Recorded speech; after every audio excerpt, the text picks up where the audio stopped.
Hey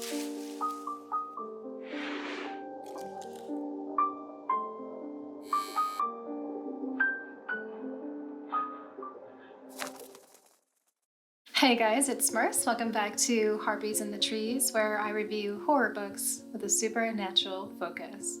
Oh man, it has been a really busy past couple of weeks, and I'm still really busy preparing for the Halloween video. I'm building this haunted house advent calendar thing, and some videos have been coming in from some of my collaborators, so I'm really excited about this. So it's coming together slowly, but I am just so busy. I haven't had any time to read, really. I did the top 5 video, and I also did a video with Amy McCaw, the author of Mina and the Undead. She's doing a convention and she brought a few booktubers to talk to, so that was a lot of fun. The top 5 video was so cool. I just really like this concept of getting an author and another booktuber together with me to just really just kind of like talk shop or talk books, talk whatever, you know, like anything that's related to the topic that we're talking to. And just so many interesting things come out, and it was just a lot of fun. So I'm really looking forward to the next one, which won't be too soon. It is pretty involved, so probably in the next couple months I will have another one. But thank you so much for your support on that video. And again, if you want to support the author, please purchase his books.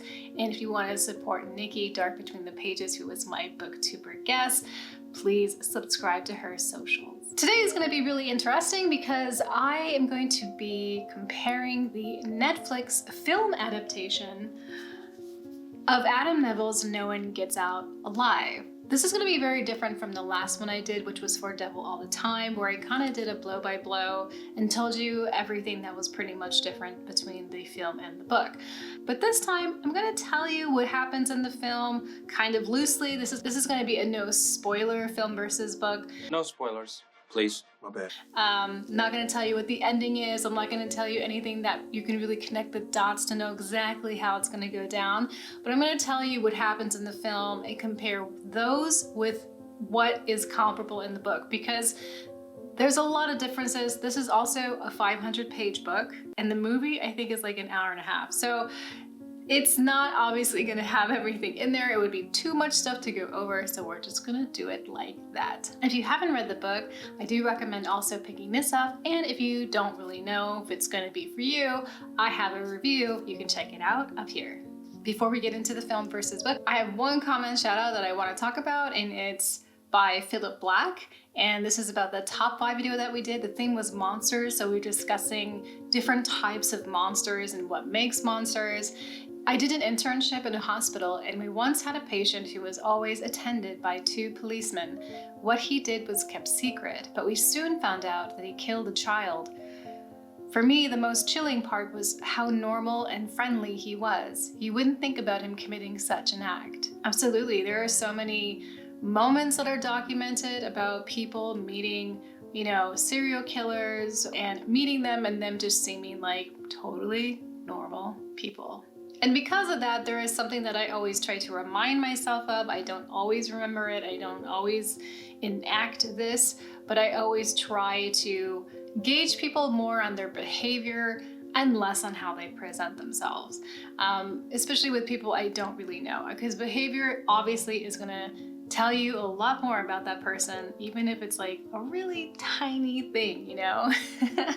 So stay safe out there, be careful.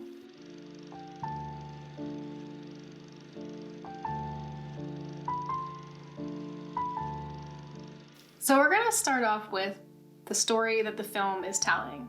So in the Netflix film version of No One Gets Out Alive, the way that it starts out is we see this archival footage. It's the jungles of Mexico in the 1960s. We see that there is something that's found in a cave. It's a stone box. The main character is a young Portuguese woman. Her name is Amber, and she has found her way to the United States illegally, but she has come here to start a new life. And she arrives in Cleveland, Ohio. It's winter time, it's cold, it sucks. But she does find work at a sweatshop. She's like sewing napkins or something. And on the bulletin board at her work, she sees that there is a flyer offering room and board for women only for very cheap prices. And this is something that she is really needing at the moment. So she goes ahead and calls them and then heads over to that house. She meets with the landlord. His name is Red.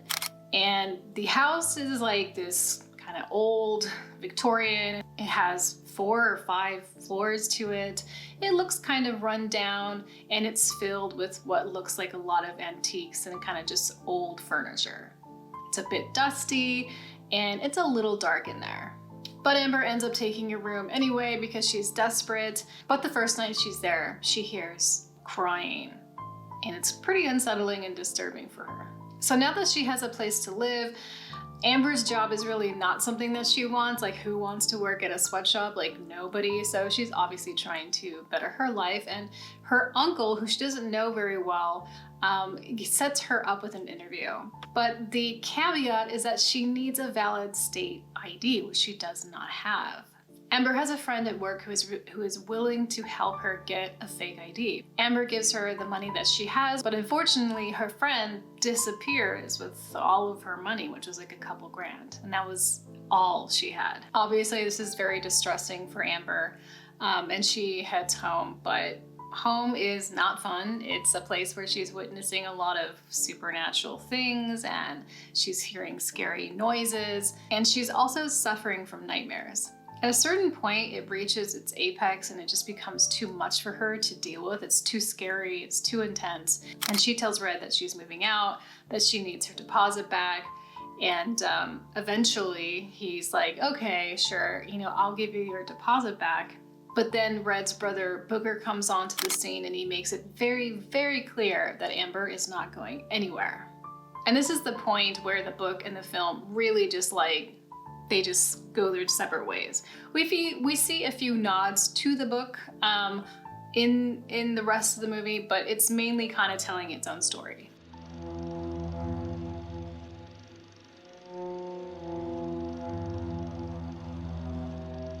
So things that were the same in the book and in the movie is Amber's character. And even though Amber is, she's different from Stephanie from the book, her character is still this young, vulnerable woman who is in a position to where she has to make a bad choice out of the choices that she has, which is staying at this horrible house.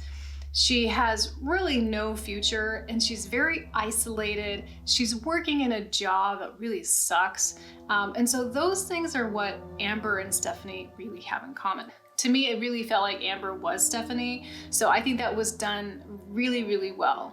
These two characters are also strong-willed, they're smart, and they're not going down without a fight. And I'm glad that character kind of really stayed intact. And Amber and Stephanie in the book, they both make decisions that I think are smart. They're not just, woe is me or waiting for some guy to come save them or something. They are really trying to be smart about the situation there. The stone box that we see in the beginning is not really a big part of the book, but it does have a detail in the box that is definitely in the book, which was very, very cool.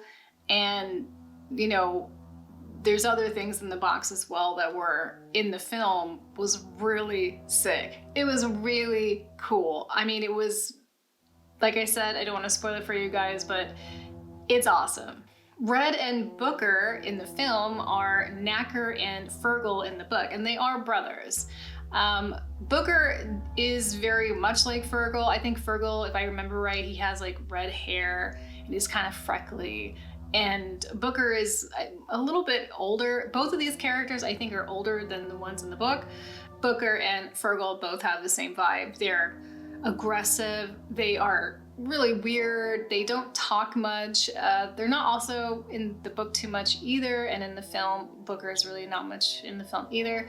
And they're just these like brutish characters. So I feel like it worked for the most part. Amber's uncle in the film is Stephanie's ex-boyfriend in the book. Both of these characters do offer help to Amber and Stephanie, and both of these characters have kind of like disconnected relationships, which works really well.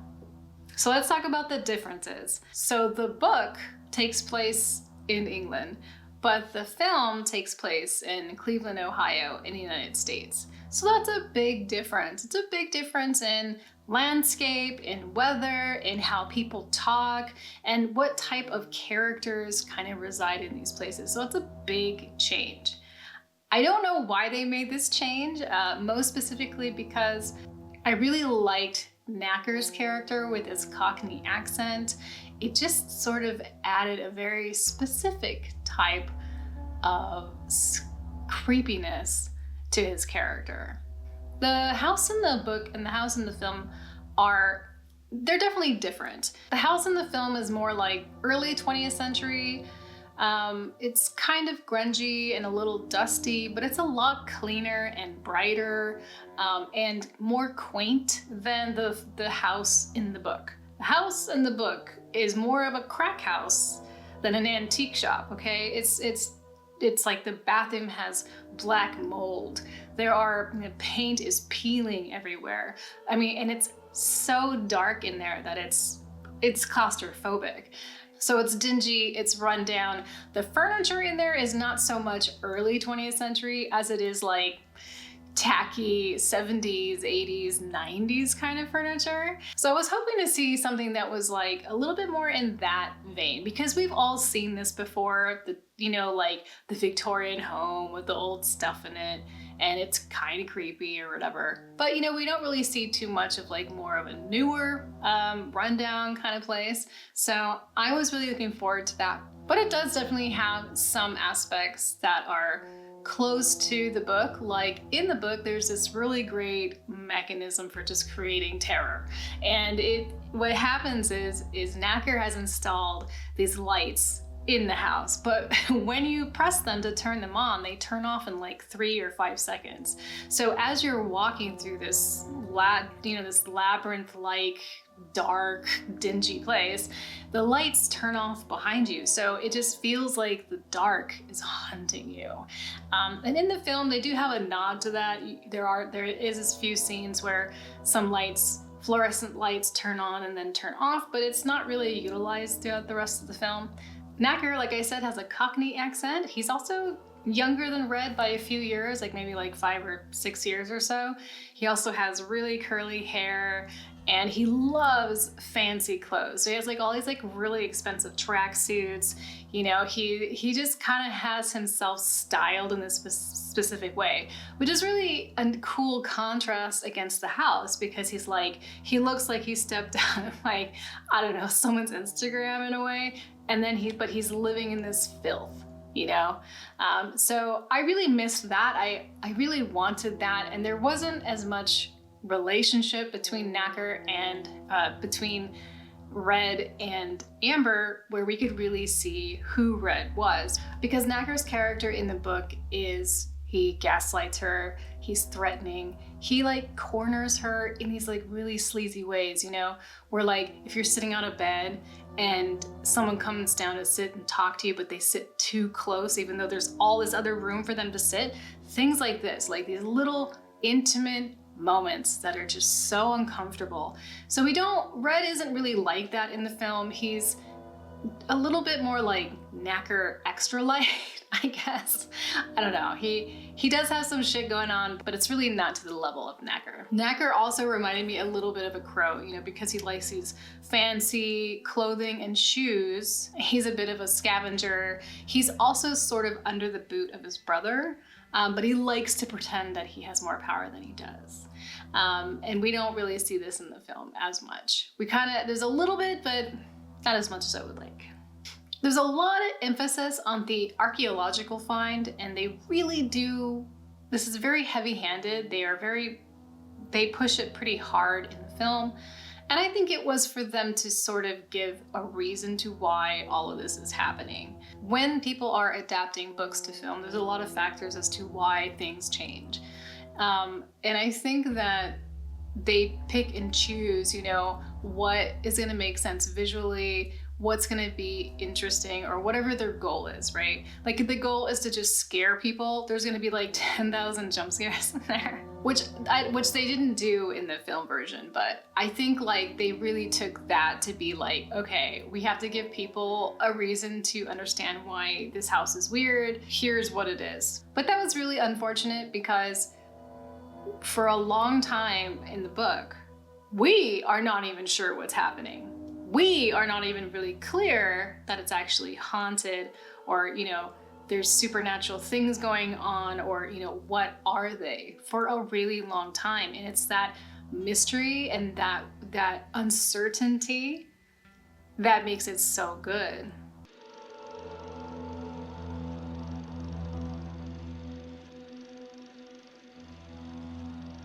So all in all, I think that the film is more like it's inspired by the book as more than being an adaptation.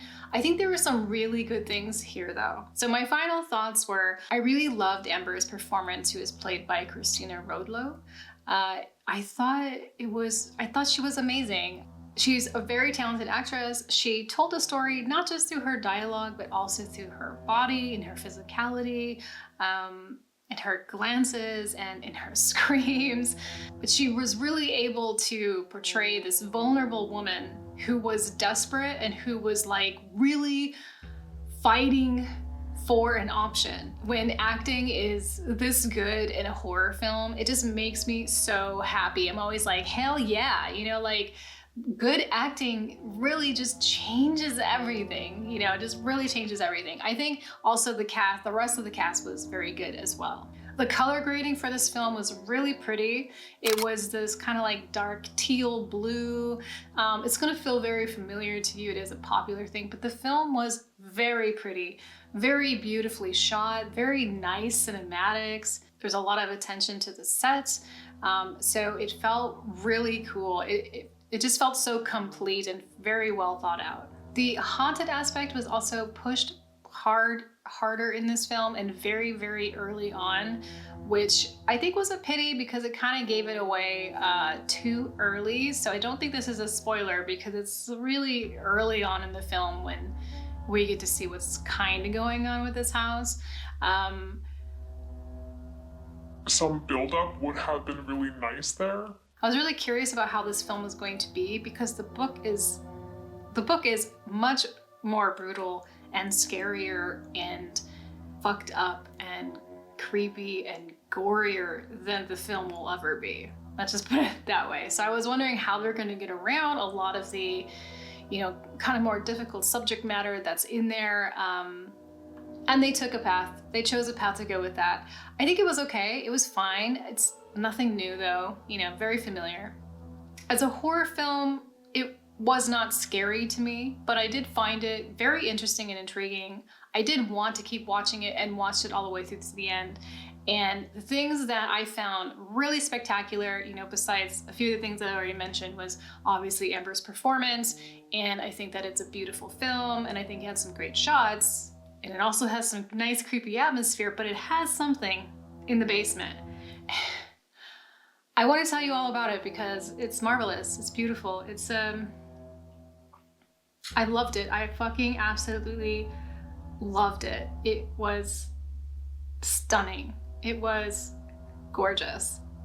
So I really cannot tell you anything else about it besides it was cool as fuck. It was cool as fuck. It's definitely a different story at a certain point, but it is familiar. You can see a lot of stuff in there and recognize it from the book. There are things that I wish were different as a book nerd, but I think as just a standalone horror film, I think it was a decent film. The thing that I'm having a problem with mostly myself is that since I read the book, it's hard for me to tell if I had watched the movie without knowing the story at all.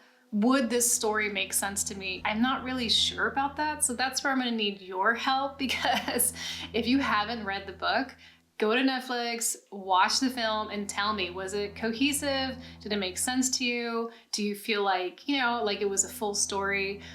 Let me know in the comments down below, because that was something I was really, really struggling with. I was like, is it cohesive though? I'm not really sure. Like, did it make sense though? I'm not too sure. Don't think it was as good as The Ritual in my opinion, but I think it's definitely worth a watch. I don't think you'll be like, ugh, I fucking hated it. You know, you might be like, I have a lot of thoughts on this and like whatever, but I think it'll be a decent watch. I think it'll be fun. So my rating for the book is 5 stars, and if I was to rate the film, I'd say it's like 3.5 stars.